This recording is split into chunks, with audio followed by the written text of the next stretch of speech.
Assalamualaikum warahmatullahi wabarakatuh. Hi, how are you students? Nice to see you again in my English learning program. In this video, you can learn about agreement and disagreement.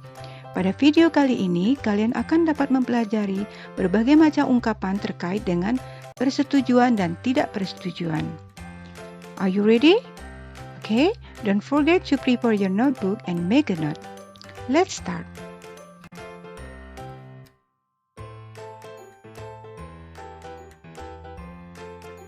Melalui video kali ini, kalian dapat belajar bagaimana cara mengungkapkan setuju atau tidak setuju terhadap pendapat orang lain.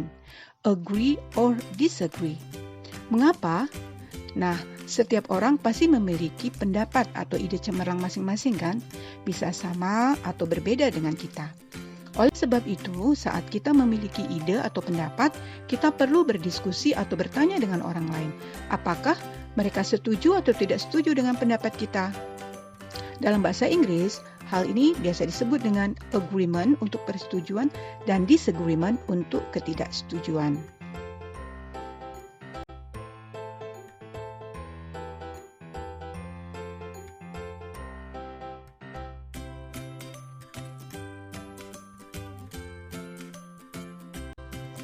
Agar lebih memahami penggunaan ungkapan agreement dan disagreement, di sini ditampilkan contoh percakapan singkatnya.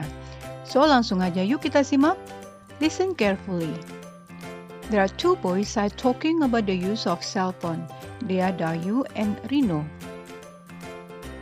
Nowadays, a cell phone is equipped with many necessary features. You're right. It becomes very important for almost everyone, including us as students. I think school should allow students to bring cell phone at school. What do you think? I disagree. Some students use it to do other things that may not be related to assignments. I see what you mean. But sometimes teachers give us difficult assignment. We can use it to look up the answers on internet. I think the school should make rules about cell phone usage at school. Maksud dari percakapan tersebut adalah Dayu berkata bahwa saat ini ponsel ataupun handphone telah dilengkapi dengan banyak fitur yang diperlukan. Rino meresponnya dengan ungkapan setuju. Menurut Rino, HP saat ini menjadi alat yang sangat penting untuk semua orang, juga termasuk para pelajar. Kemudian menurut Dayu, pihak sekolah seharusnya mengizinkan siswa membawa handphone. Dayu meminta pendapat Rino. Rino mengatakan tidak setuju. Hal ini disebabkan karena beberapa sering memanfaatkan handphone untuk kepentingan lain yang tidak terkait dengan tugas sekolah. Berikutnya, Dayu juga setuju dengan pendapat Rino, namun tidak seutuhnya setuju. Dayu mengatakan bahwa seringkali para guru memberikan tugas yang sulit. Melalui handphone, menurutnya, para siswa dapat mencari jawabannya di internet. Di akhir percakapan, Rino mengungkapkan, kalau demikian, seharusnya pihak sekolah membuat aturan untuk pemanfaatan handphone di sekolah. Demikianlah percakapan yang memuat ungkapan setuju, tidak setuju, ataupun tidak sepenuhnya setuju. In this part, you have a series of expressions to show you how you can agree in English in many different ways. Di sini ditampilkan beberapa ekspresi untuk menyatakan persetujuanmu dalam bahasa Inggris. Listen carefully. I agree. Absolutely. I agree with you. I completely agree with you. I really agree with you. I totally agree with you. I honestly agree with you. I truly agree with you. I agree with you 100%. I'm with you. You're right. I couldn't agree more. That's the point. You are absolutely right. That's exactly how I feel. That's just what I think. No doubt about that. Semua ungkapan tersebut mengandung makna saya setuju sekali.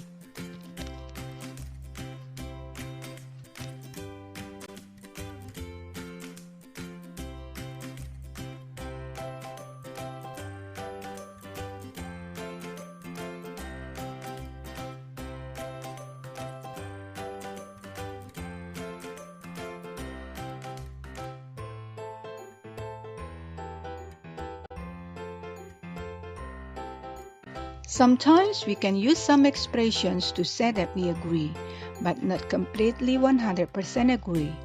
That is, we call it partial agreement. Kadangkala kita setuju pada suatu pendapat orang lain, tetapi ada keraguan tidak bisa menerima pendapat tersebut secara menyeluruh, atau tidak seutuhnya setuju. Maka kita bisa menggunakan ekspresi partial agreement sebagai berikut. I agree with you up to a point. I see what you mean, but that idea is okay, but I understand that, but I got the point, but makna dari ekspresi tersebut adalah saya setuju pada hal tertentu, tetapi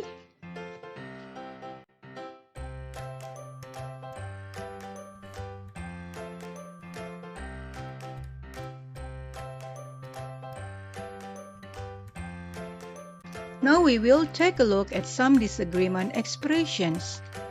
Berikut ini beberapa ungkapan untuk menyatakan tidak setuju pada pendapat orang lain. Sorry, I don't agree. I'm afraid I disagree. I don't think so. That's not what I think.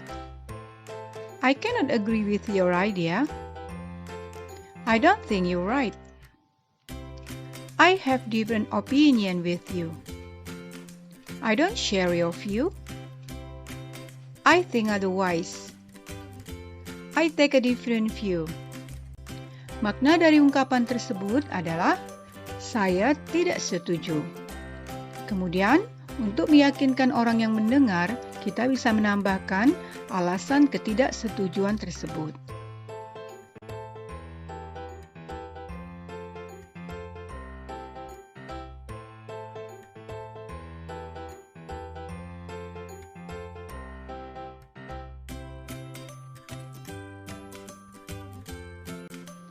Setelah mendengarkan beberapa penjelasan tentang ungkapan setuju, tidak setuju, atau tidak sepenuhnya setuju, kita lanjutkan dengan latihan ke-1. Pilihlah ungkapan yang tepat pada percakapan berikut ini. Let's start.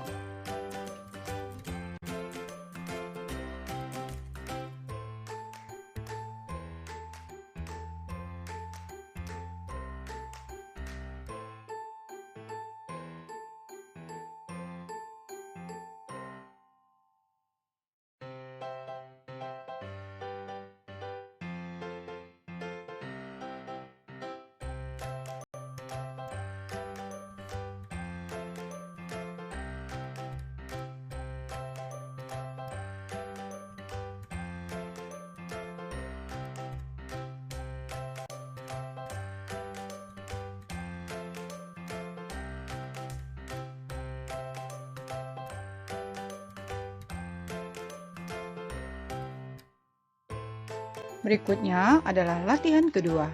Berikan pernyataanmu apakah setuju atau tidak setuju dengan pernyataan berikut. Silakan menggunakan beragam variasi ungkapan setuju atau tidak setuju. Pertama, para guru perlu memberikan PR atau tugas pekerjaan rumah setiap hari kepada murid. Kedua, kita perlu banyak minum air putih setiap hari. Ketiga, merokok diperbolehkan untuk orang dewasa. Keempat, permainan game online adalah permainan berbahaya. Kelima, bahasa Inggris tidaklah sulit.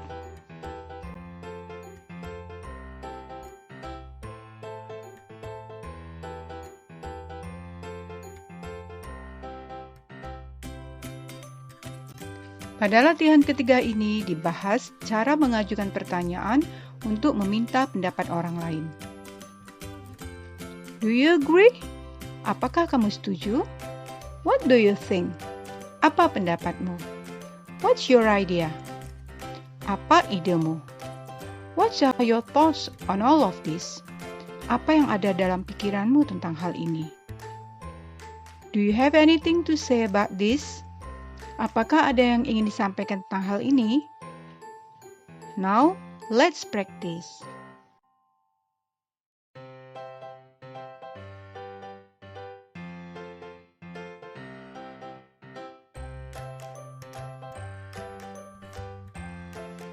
I like to live in the city. Life in the city is more exciting than in the country. Do you agree with me? I agree. There is more culture in the city and there are more jobs. I don't think so. The city is noisy and dirty.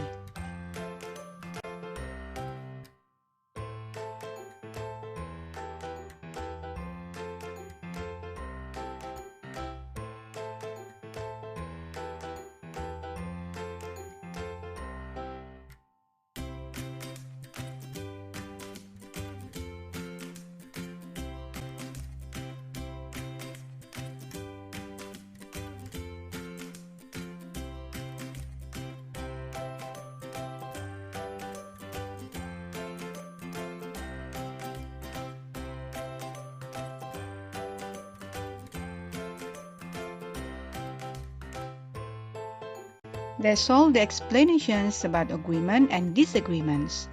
Thanks for listening, observing, and learning with me. Semoga penjelasan ini bermanfaat dan sampai jumpa di video pembelajaran selanjutnya. Assalamualaikum warahmatullahi wabarakatuh. See you, bye.